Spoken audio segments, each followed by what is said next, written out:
Hi guys, it's Mrs. Ponte here. I thought while we were at home we could still complete our read aloud on the Watsons Go to Birmingham. So I'll be posting this link in Google Classroom, and I'll be reading for maybe 10 minutes at a time and posting to my YouTube channel, which I hope you'll want to see what's going on with the Watsons. We are almost finished with this book, and once we're finished with this one, I think I'll go ahead and I'll start a new read aloud. So I hope that you'll listen so you can find out what happens when the Watsons go to Birmingham.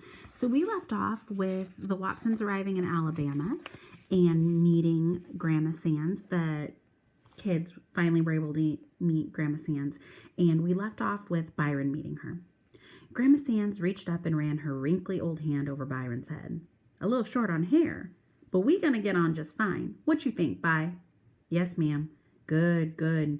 See, there's lots of things you can do down here. Mr. Robert ain't as much help as he used to be, so all them things he used to do, you can do now. Mama said, Who? Mr. Who? Dad came up on the porch and got a ton of hugs and tears too. Then Grandma Sands pulled everybody together. Her little arms could only get around one person at a time, but as the weird Watson stood there with some of us laughing, some of us crying, and some of us looking cool, it felt like we all were wrapped in a big ball. Grandma Sands kept saying, My family, my beautiful, beautiful family. Except with that Southern style accent and all the weeping, it sounded like she was saying family. Finally, the crowd started breaking up and Grandma Sands said, Now what am I going to feed y'all? I wasn't expecting you till Monday. Me and Mr. Robert usually just has leftovers on Sunday, but I guess if By'll go down to Job's and pick up some things, we can have chicken tonight. You good at following directions, Byron? Huh? By's face twisted up. What?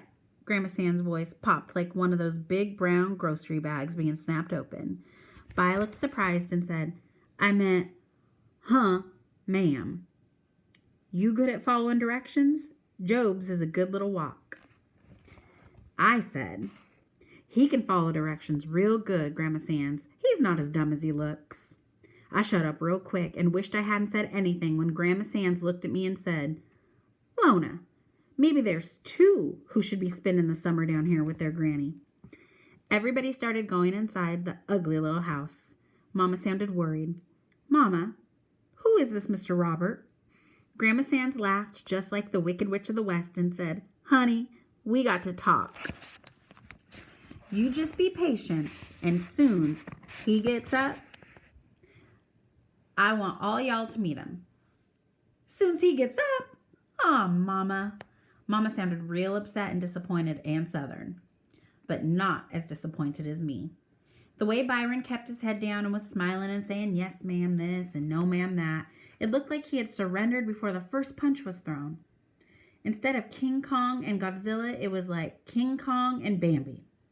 Instead of Bobo Brazil and the Sheik, it was like Bobo Brazil and Captain Kangaroo. Instead of Dracula and Frankenstein, it was like Dracula and a giraffe. And Byron was all neck. He knew exactly what I was thinking. After Grandma Sands gave us directions, Byron looked at me sideways and said, What the hell you staring at? I just shook my head. What'd you expect? By asked. You seen her? That bird is as old as dirt. She's so old, I bet she used to step over dinosaur turds. I ain't gonna have her death on my hands. I knew that was a lie. It seemed like all of the fight was out of Byron, and we'd only been in Birmingham for a couple of minutes. Chapter 12. That dog won't hunt no more. Birmingham was like an oven. The first night, I couldn't sleep at all. Me and By had to share a bed, and we both were sweating like two pigs. It got so hot that Byron didn't even keep a sheet on himself to make sure I didn't accidentally touch him in the night. He finally slept on the floor because he said it was a little bit cooler. When I got up, Byron was gone. I looked out of the window into the backyard, and By and Dad and Mr. Robert were standing under a great big tree with the dog. I went to the bathroom real quick, did my morning scratches, and then ran out to be with the guys. Morning, Kenny. Morning, Dad. Morning, Mr. Robert. Morning, By. By just grunted, then said, Man, you gotta quit drinking so much water. You sweated up the whole bed last night. I ain't sharing the bed with your leaky little... But he looked at Dad. With your leaky little self again? Mr. Robert said, you boys will get used to the heat. Dad petted the dog and said, he's too old to hunt?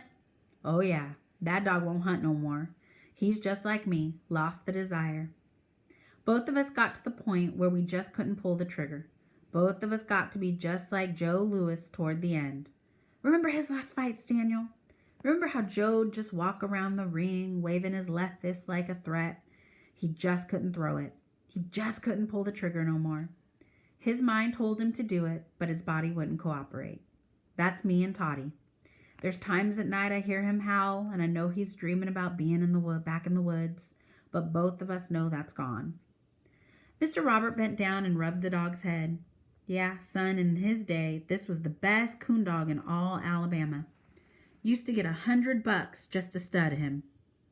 Byron rubbed the old, gray, nasty-looking dog's head, too. $100? Man! Yeah, me and Toddy saved each other's lives. Hate seeing him get so old. Judging by the way Mr. Robert looked, I bet the dog was saying the same thing about him. How'd you save his life? You ever been coon hunting? No, sir. Well, there ain't too many animals wilier or tougher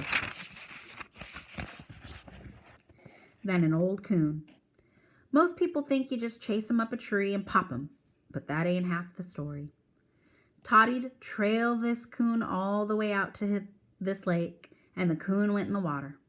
Now, most of the time, a dog will stop right at the water. They know better than to go in. But Toddy must have just dove right in after that coon. He must have been a half mile ahead of me when I heard him holler and then get real quiet. What happened?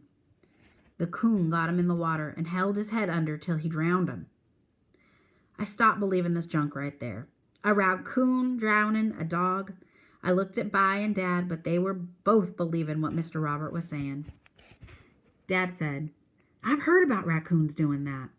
Oh yeah, Toddy here's living proof. Byron said, if he drowned, how come he ain't dead? Well, when I finally got to that lake, I seen the coon going out one way and Toddy nowhere in sight, and I knew what happened.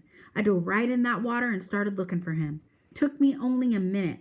I dragged him back to shore, turned him upside down to let the water run out of him, held his mouth shut, and breathed right in his nose. He kicked a couple of times, then came to. Byron said, man, that's too much. That's cool. All I could think of was Mr. Robert was probably the only human being who'd ever put his mouth on a dog's nose. That was pretty cool. I asked Dad, when do we eat?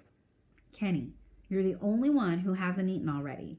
Your mother and grandmother are in the kitchen. Go on in. I went back inside. Even before I got in, I could hear Mama saying that Birmingham wasn't anything what she remembered. Her favorite sayings got to be, what's this? And how long's this been like that?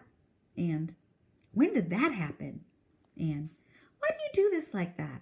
And most of all, oh, Mama. Grandma Sands thought Mama was hilarious and cracked up every time Mama got upset or worried about something that she didn't remember or didn't like.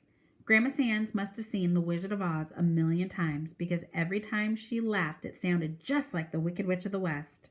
At first, her laugh was so scary that whenever me and Joey heard it, we wanted to go get behind something or someone.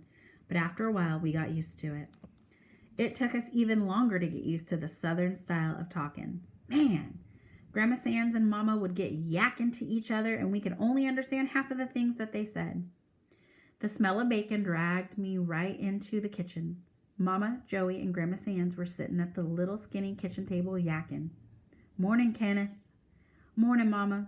Morning, Joey. Morning, Grandma Sands. You sleep okay? It was real hot. Joey was sitting in Mama's lap looking all drowsy. She said, I know, I was sweating all night. The bacon was sitting on a plate on a piece of paper towel. Mama had another piece of paper towel in her hands because all the things that Grandma Sands was telling her were making her hands get all sweaty and disgusted. I got some cereal and bread and bacon and sat at that skinny table with them. I must have interrupted something real important because as soon as I sat down, Mama acted like I disappeared and started asking Grandma Sands more questions. Well, what about Calla Lily Lincoln? I always wonder what she's doing. Lona, didn't I write you about that? All right, guys, that's where we're going to stop for today.